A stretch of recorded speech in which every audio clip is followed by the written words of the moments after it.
Fala, meus amores! Ai, delícia! Mais uma reflexão nesse carro. Hoje, para reagir a um vídeo que a Silvete Montilla postou em seu Instagram, falando a respeito da Parada da Diversidade desse ano, que foi online, cara. Olha, nunca pensei.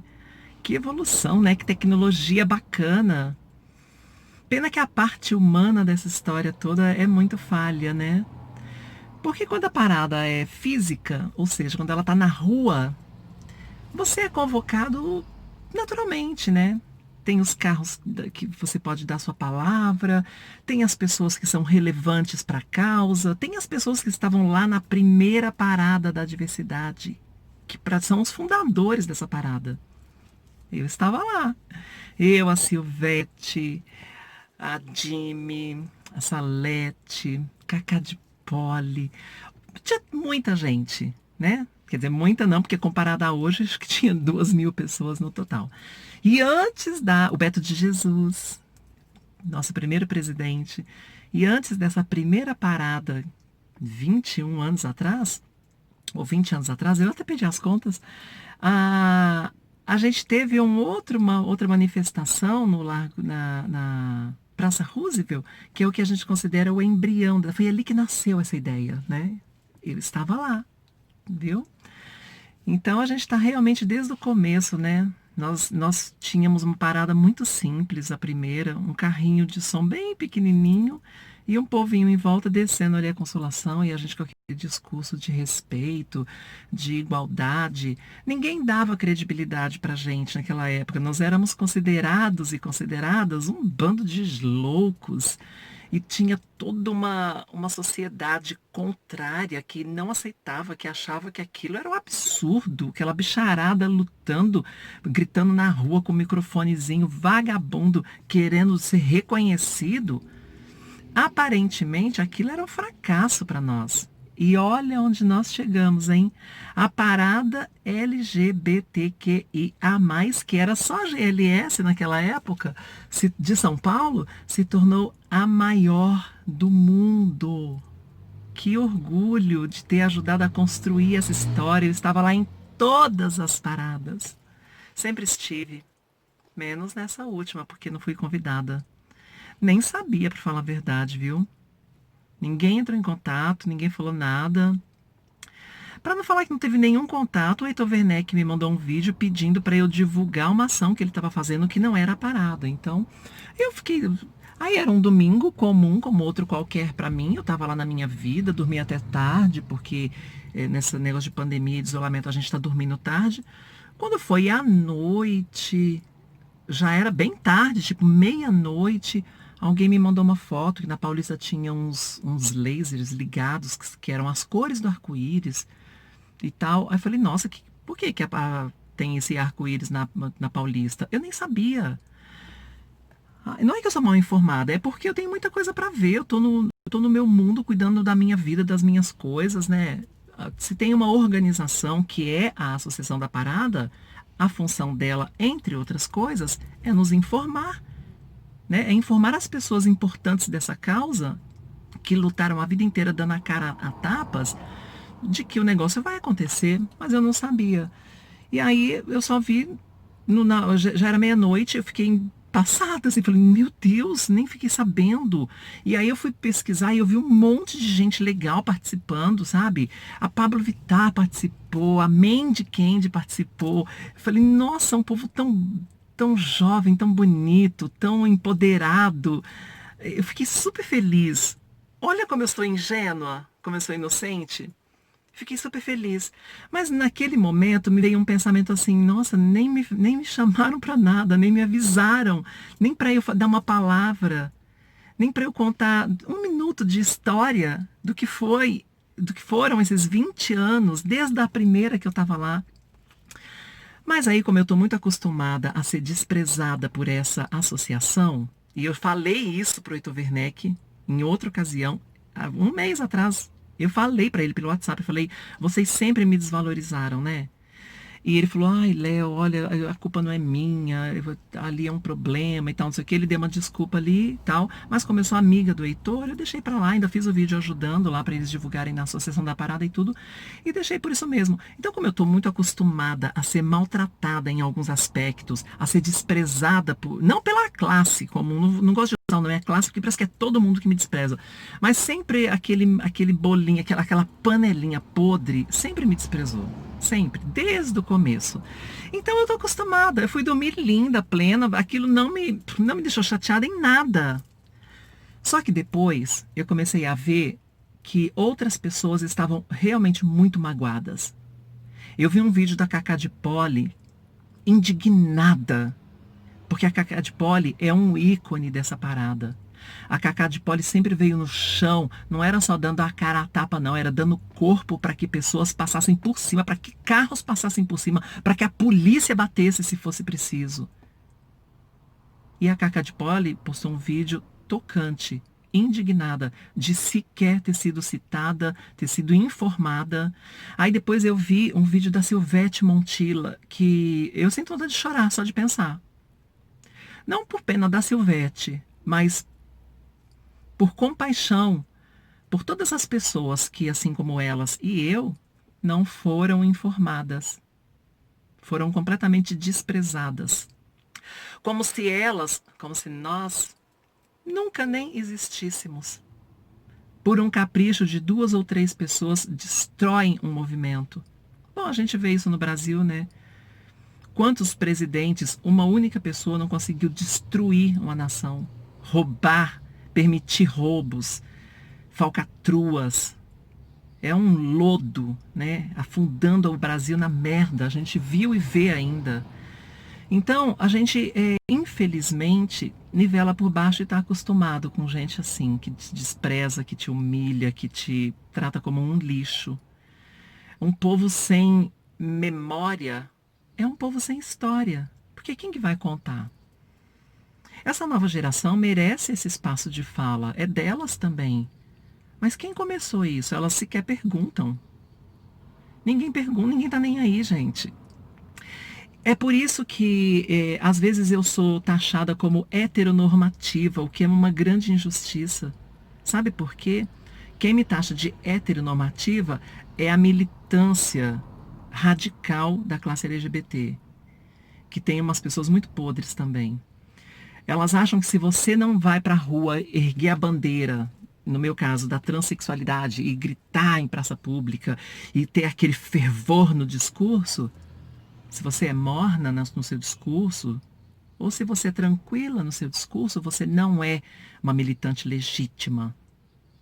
Quem é a autoridade nesse meio para me legitimar ou deslegitimar? Quem?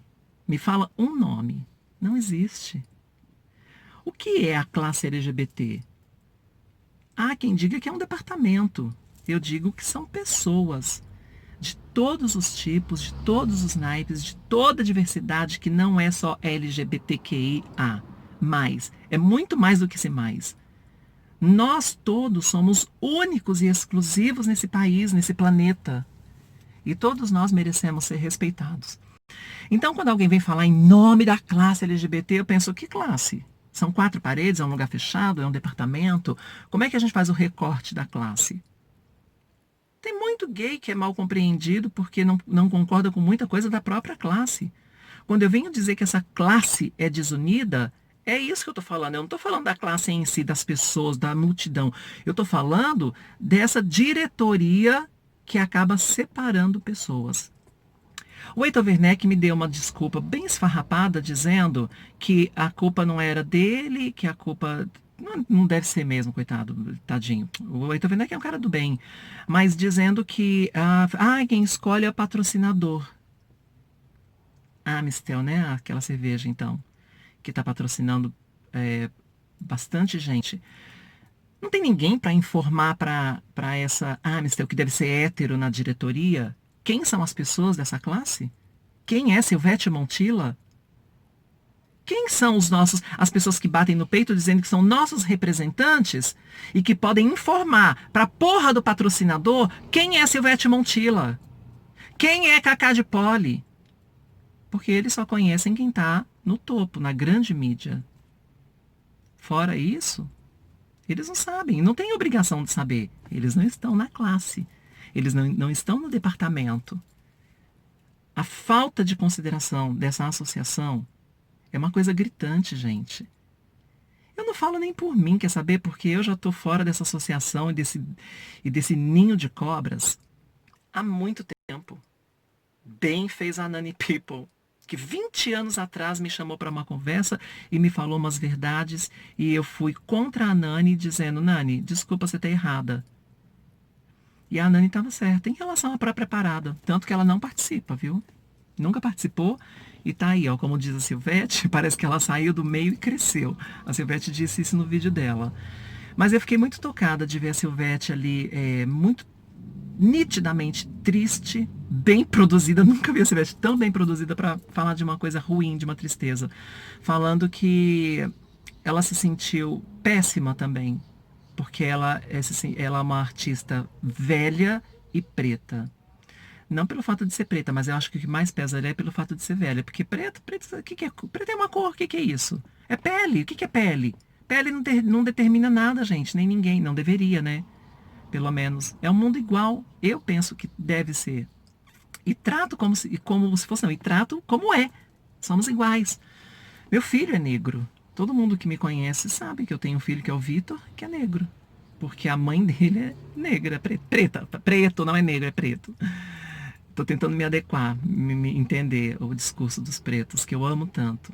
A minha irmã é preta, porque a minha avó era preta.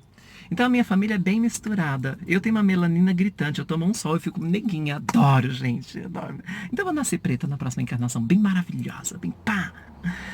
Amo vocês todos, tá? Porque somos exatamente iguais. Irmãos mesmo. Agora é assim, gente, a gente tem que tomar muito cuidado com o discurso que a gente vai replicando. Porque sentimento de massa é uma coisa muito perigosa. Eu estudei isso na faculdade e se eu não tivesse estudado, eu não saberia nem dissertar a respeito desse assunto. Mas é muito perigoso o sentimento de massa. Quer entender o que é sentimento de massa? Pensa nas torcidas de futebol. Aquele cara que trabalhou a semana inteira, que é digno, que é honesto, que não tem má índole, que não é agressivo, não é nada. Quando ele vai para o campo, para a torcida, para a multidão, ele é levado por aquele sentimento de massa. E o mesmo cara que durante a semana inteira não tem a menor intenção de fazer mal a ninguém, acaba agredindo outra pessoa de outra torcida, chegando até a matar. Um cara que não tem ímpeto de ser assassino, nunca teve. O sentimento de massa faz isso com as pessoas. As igrejas têm muito isso, né? Quando você está ali naquele culto, naquele fervor, você é tomado por uma coisa, naquele sentimento, porque está todo mundo naquela euforia, né? E aí as pessoas falam que foi tomado pelo Espírito Santo e tal. Muita gente foi mesmo. Muita gente não, é por osmose, é pelo sentimento de massa. Né? Uns caem, vou cair também. No culto eu já vi isso, né? Tem muitos relatos, não estou inventando nada, nem depondo contra ninguém, não. Tem muita gente que sente realmente, que é muito sensitivo, que é muito médium, que está na igreja, né? As pessoas têm preconceito da palavra médium, achando que é ligada a espiritismo, mas médium quer dizer quem está no meio, entre o céu e a terra. Né? Então, quem está ali no meio, que são as pessoas sensitivas, que têm contato muito próximo com Deus, ou com os espíritos, ou com orixás, ou seja lá com quem for, são médiums. Tem muitos pastores médiums que intermedia, entendeu? O que está na terra e o que está no céu. Isso é médium. Então, eu acredito que tem muita gente séria, assim, mas tem muita gente que vai pelo embalo. Caiu, vou cair também, pá. Então, é perigoso, né? E no mundo gay tem muito isso também, esse sentimento de massa. Uma pessoa fala uma merda que não tem nada a ver, sem pesquisa nenhuma, sem conhecer a pessoa, ou a meu respeito, a respeito da Silvete, a respeito da Cacau, a respeito da Nani, a respeito da Rogério, a respeito da Roberta Close, de qualquer pessoa. E aí, as pessoas que não nos conhecem muito bem, saem replicando aquilo, né? Vítimas de fake news, eu sou toda hora. Quando postaram aquele negócio que eu falei que a Pablo Vittar cantava mal, eu sofri tanto, eu fui tão atacada e foi tão injusto, porque nunca eu disse isso. Aliás, ao contrário, conheço a Pablo, nos seguimos, nos curtimos, E sempre respeitei e respeito e gosto das músicas, canto as músicas. Nunca disse que ela canta mal. Isso foi uma invenção das pessoas. Porque me perguntaram numa entrevista: você não acha que a Pablo Vittar canta mal? E eu respondi: quem me dera cantar mal como a Pablo. O que que uma pessoa quer dizer quando ela começa com essa frase, quem me dera? Tá querendo dizer que a pessoa canta bem. Quem me dera cantar mal como a Ivete Sangalo, que canta bem. É isso que a gente quer dizer. Aí cortaram só eu falando quem me dera cantar mal como a Pablo, postaram como se eu estivesse falando que a Pablo canta mal. E aí as pessoas ignorantes, podres, porque tem, né, uma banda podre da internet, aproveitaram isso para me atacar e foram muito duros comigo. Me fizeram chorar por uma semana, mas eu não dei o gostinho delas me verem chorando, eu chorei escondida, tá? Mas depois passou, a poeira baixou, eu conversei com a Pablo, ela entendeu. Pablo, eu te amo muito, eu te amo muito. Eu sempre digo em todas as entrevistas que eu dou que ver o seu sucesso é uma honra para mim, porque é como se fosse um pedacinho de mim, uma resposta dessa luta que eu estou falando aqui, de anos de dar a cara a tapas, para que vocês pudessem brilhar, como as mais antigas deram a cara a tapas para que eu pudesse brilhar. E eu brilho até hoje. A Silvete tocou nesse assunto. Gente, eu tô viva. Eu não morri. Eu fiquei muito tocada com o discurso da Silvete. Sil, eu te amo muito. Eu te respeito muito. Você é um ícone, tá? Você não pode não ter o respeito deles, porque eu também não tenho. Mas eu te respeito. E a classe tem que saber quem você é. Esse vídeo é especial para você. Respeitem as pessoas, gente, por favor. Eu não tô falando de mim. Eu tô falando das pessoas que são importantes, que fizeram essas paradas acontecerem. Quantas vezes eu me doei de graça para várias ações na intenção de divulgar a parada, aquela feirinha que tem antes da parada em São Paulo, que atrai 150 mil pessoas, aquilo é o quê? São ações para divulgar o grande dia que é a parada. E a gente está lá, ó, dando sangue, às vezes por uma ajuda de custo para tomar um lanche. É uma vergonha. E aí, quando tem que prestigiar a artista, chama sempre pessoas que não colaboraram, que, né, já vi muito assim, muito de tirar cachê da gente para dar para artistas que são hétero, porque são divas dos gays. Mas prestigia também os gays. Eu não estou falando que uma coisa tem que eliminar a outra. Tem que prestigiar as nossas musas, as nossas divas. A Vanessa Camargo já esteve, já foi, né? Já recebeu cachês para fazer, cachês bons, que eu nunca vi, nem 10%. Que Silvete nunca viu. Então, assim, não é que não tem que chamá-las. Tem que chamá-las. E não tem que pôr a culpa no patrocinador. Tem que explicar para o patrocinador quem é quem nessa história. Porque a gente precisa legitimar todas as lutas. Eu estou muito decepcionada. Eu sempre estive muito decepcionada com a Associação da Parada. Mas eu nunca falei nada porque eu sempre olhei para o alvo. E o alvo é a causa.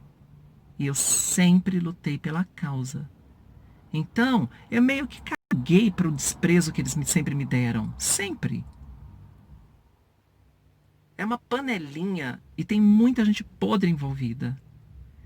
Então, eu não só não faço mais questão de participar, porque agora eu tenho a minha própria vida, né, para cuidar. Eu tenho a minha própria luta, as minhas próprias conquistas. Quando eu apanhei, aos 18 anos, que eu fui apedrejada no bairro que eu morava, eu estava sozinha. E eu me sinto meio sozinha até hoje.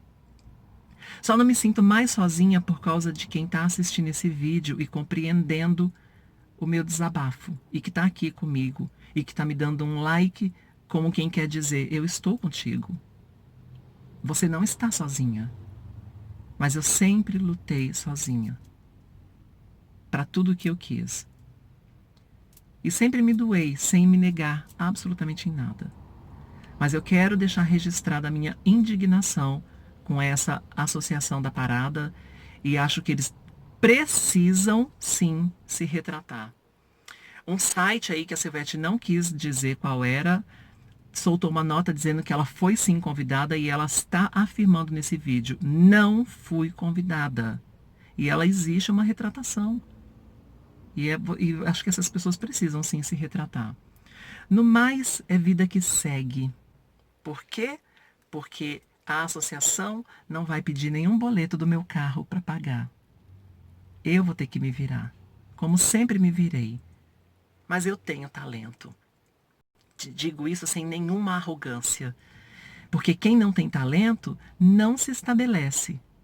E se eu sobrevivi até hoje e cheguei lindamente até aqui, você pode ter certeza que, sozinha ou acompanhada, eu vou vencer todos os obstáculos que forem me apresentados.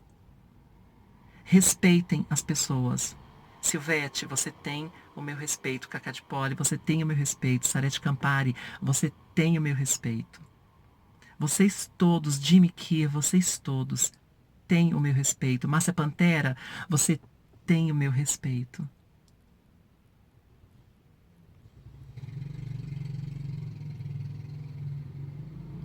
Vocês têm o meu respeito. Tchau, pessoal.